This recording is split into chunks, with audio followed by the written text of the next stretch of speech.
What's going on, guys? Welcome back to Machina Gaming, the channel where I give you my thoughts and opinions on some of the latest games released so that you guys can make an informed decision as to whether or not those games are for you.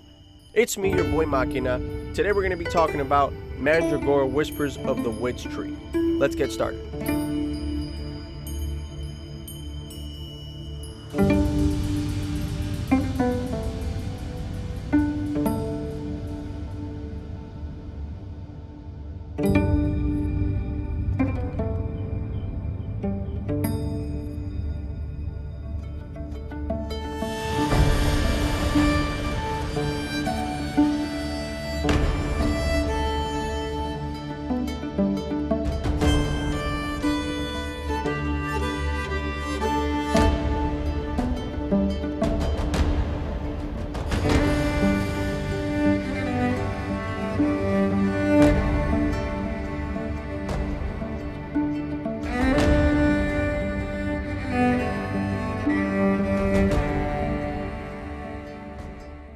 Mandragora Whispers of the Witch Tree is a dark fantasy 2D side-scroller RPG game that provides the player base with a unique experience. It's one of those hidden gems that you come across every now and again, and it deserves a lot of credit. The setting takes place in the gloomy and grim world of Foul Doom, which is ruled by a tyrannical king priest. In this world, much is outlawed, and any talk of defiance or revolt is considered treachery at the highest degree and brands you to be a traitor. As an inquisitor, you are to enforce all of the king priest's commands with absolute resolve, but throughout your journey, an even bigger threat looms and things begin to unravel rather quickly. The story tries to set the tone immediately with a powerful opening that really captures gamers with a distinct style, great dialogue, and intense music. As you continue, the game will introduce many different characters, most of which are interesting and relevant to your character's progression. Eventually, you'll recruit them all to the Witch Tree, which is the main campsite you'll be using to craft your gear, enhance your weapons, and boost your stats. As you progress through the game, more merchants will become available at this campsite that'll offer all sorts of equipment and crafting materials that'll help you on your journey. Mandragora Whispers of the Witch Tree is one of those games that never lets the main thing stop being the main thing. Even with the extra side quests and things to do, the game never seems to lose focus. I never felt overwhelmed with menial tasks and even found myself looking forward to doing them and to exploring every corner of the world to make sure that I didn't miss anything. Exploration is a big part of the game and isn't only encouraged but a necessity if you want to obtain resources to eventually craft better gear and get better weapons. There are 5 main weapon types with several different variations that all scale with different attributes and that provide their own advantages. The weapons you choose to use ultimately depend on what kind of build you're going for and how you want to play through the game. As an example, my character build was heavily focused on long-range magic, but you can just as easily focus on other skills and attributes. There's also a good variety of armor sets to choose from, plenty of armor attachments which enhance your character stats, potions that give you certain buffs and that enhance your weapons, and plenty of gear that'll help you along the way. There was a good sense of progression in the game, and overall everything felt pretty well balanced. I also enjoyed the variety of monsters and enemies you got to fight. The bosses especially presented their own set of challenges and made for some pretty intense combat. The gameplay was really solid, and because the game gives you 6 different classes to choose from, you have the ability to mix things up quite a bit. I chose to play as a Vindicator, which focuses more on astro spells and is heavily centered around mana and healing spells, but there are other classes centered around different attributes and stats. The Vanguard, for example, is more suited for people who want to tank their way through the game, while the Nightshade class focuses on dagger use, poison, and quicker stealthier attacks. The game also provides an extensive talent tree that can get pretty intricate as you dive deeper into the game. For every enemy and boss you defeat, you'll gain essence, which can be used to gain these skill points. You can then begin to dump these skill points into the talent tree that suits your class the best. Eventually, as more weapons and gear do become available, you will be able to dump more skill points into a different talent tree. For this, however, you will need the proper level and will need the proper equipment. During my playthrough, I chose to wield Chaos Magic, which had its own advantages, and the combination of my Astro spells with my Chaos spells led to some really impressive combat, but ultimately, the choice is completely yours. That's part of the freedom that comes with RPGs, which is one of the many reasons I really think you'll enjoy this game. Besides the essence that you get from defeating bosses, there's also something called Entropic Essence, which you'll earn by entering these portals that take you to secret areas. These secret areas will introduce you to new bosses and will give you a chance to search for materials and supplies. Some also give you access to otherwise inaccessible areas in the game that allow you to progress through the story. The secret areas in the game were a nice change of pace and presented a good challenge for players, and all in all, I really do think that it added another element to the game.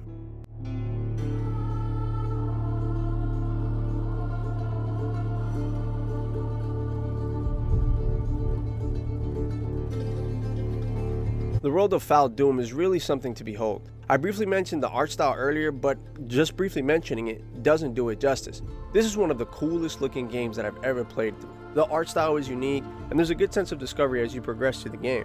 Character dialogue is all very interesting, and the voice acting is excellent, and the narration during cutscenes really gives the game that added edge that you sometimes don't get in 2D side-scrollers.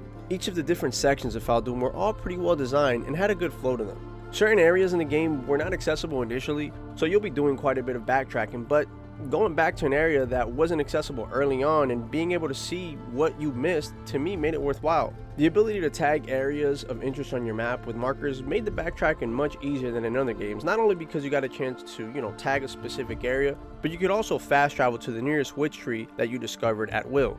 The setting is something that I really enjoyed about this game. It was dark, grim, and pretty immersive. It was filled with the right amount of danger, and overall, I really enjoyed the ambiance. I will say I am a little partial to dark fantasy type of games, so that might make me a little bit more biased, but I think that even if you aren't a fan of this genre, you can at least appreciate what it was that the game developers were going for. Eventually, traversing through the world does get a little easier with some extra abilities that your character does earn. Double jumps will become available after a certain point in the story, and so does the ability to glide. These two moves alone add a different element to the game that affects how you fight bosses and obviously how you get around the world. You'll also eventually earn a grappling hook by completing a specific side quest in the game that'll help you access certain areas. Other games in this space normally give players more abilities to traverse through the world, but that's mostly because those games are geared more towards platforming. This game, however, is not, and although it does have some platforming sections in it, it's not this game's main focus, so the abilities that they did give you to me were enough. If anything, I'm actually glad that they didn't oversaturate the game with anything extra, because what you had to learn initially was already pretty substantial. I don't believe that this game is a game that you can jump right into and get right away. The game has quite a learning curve, especially if you're new to these types of games, but to me, learning the intricacies of each system and finally understanding the different terms and how everything works is part of the fun. Now, it does help that I've played RPGs in the past, but even for a seasoned gamer like myself, it took me some time to really hone in on some of the game's core mechanics, so bear that in mind if you pick this one up.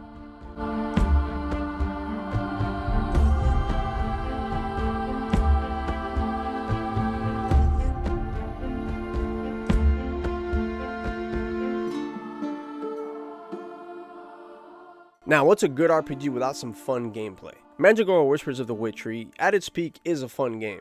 It's as if The Witcher 3 and Dark Souls had a baby, but in 2D form. Combat is heavily centered around your individual skills and stats, and is ultimately what's going to decide how effective your character is in certain situations. There was a good variety of weapons to choose from, and the challenges that each enemy presented made the gameplay pretty addicting.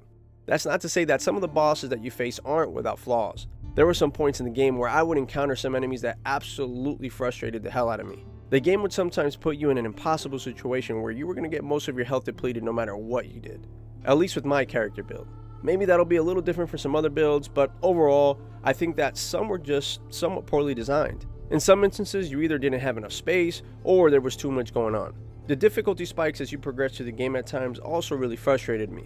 I'm not saying that I wanted the game to be a breeze, but at times it felt like even some of the weaker enemy encounters were unnecessarily difficult. Getting through sections at times got to be pretty frustrating. Enemies are relentless in this game, and just like in a Souls game, if you die twice without collecting the essence that you just dropped, you lose it all. You have to be on your P's and Q's at all times in this game, because at any given moment, something can kill you out of nowhere. If the game does get too frustrating though, you can adjust the difficulty for a smoother run, so there is that.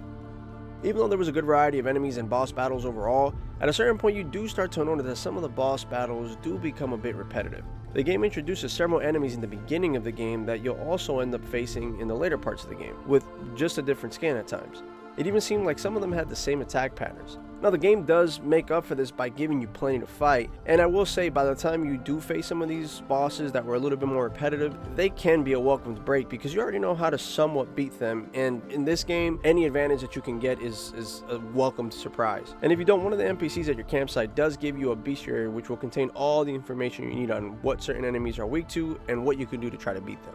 Now, after all this talk about skills and stats and this and that, I'd be doing you a disservice if I didn't mention something that kind of bugged me during my playthrough. Something that you could do while playing the game is set up to 3 active skills to use with your initial class. Like I mentioned to you earlier, after reaching the appropriate level, you'll be able to focus some of your skill points into another subclass, which can also have 3 active skills. Not to be confused with the passive skills that you unlock in your talent tree. Although I can't speak for the other classes, I can definitely speak for the Vindicator one. There were some astral spells that I just didn't like, and the same goes for the chaos ones. With the exception of 2 or 3 out of the 10, most just didn't do it for me. In fact, I ended up using the same skills for the majority of the game, which kind of made combat grow a little stale at certain points in the game. Maybe it was because of my specific character build, but I also found some of them to just be ineffective. I can't objectively speak about the skills that were in the classes that I didn't use, so if you actually end up playing the game and choose to play as another class, be sure to leave some of your thoughts on your specific classes in the comment section below.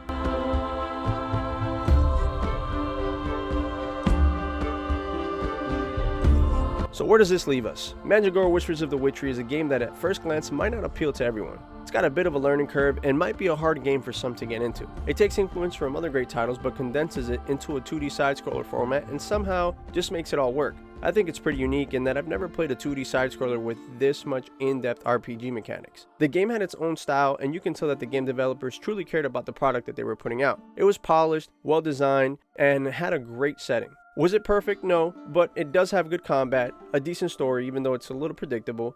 To me, it does have interesting characters, good dialogue, and does implement a lot of what makes other games great. It's also a replayable experience because after beating the game with one specific build, you'll have the ability to play the game again just with different skills and abilities. For those reasons, Mandragora Whispers of the Witchery gets an 8 out of 10. I recommend that you go out and buy the game and play it for yourself, especially if you're into RPGs. At a $40 price point, there's some real value here, and if you're willing to give the game a chance, you'll definitely get your money's worth.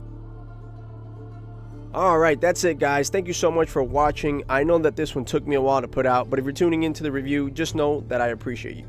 You guys are helping me grow the channel, and for that, I'm very grateful. Continue to support the channel and be on the lookout for some more video uploads. I'm going to be posting some blind gameplay videos of the games that I'm currently reviewing so that I can post a bit more frequently without having to wait to finish a game before I post. Anyway, don't forget to like and subscribe, and as always, be on the lookout for another video from your boy, Machina.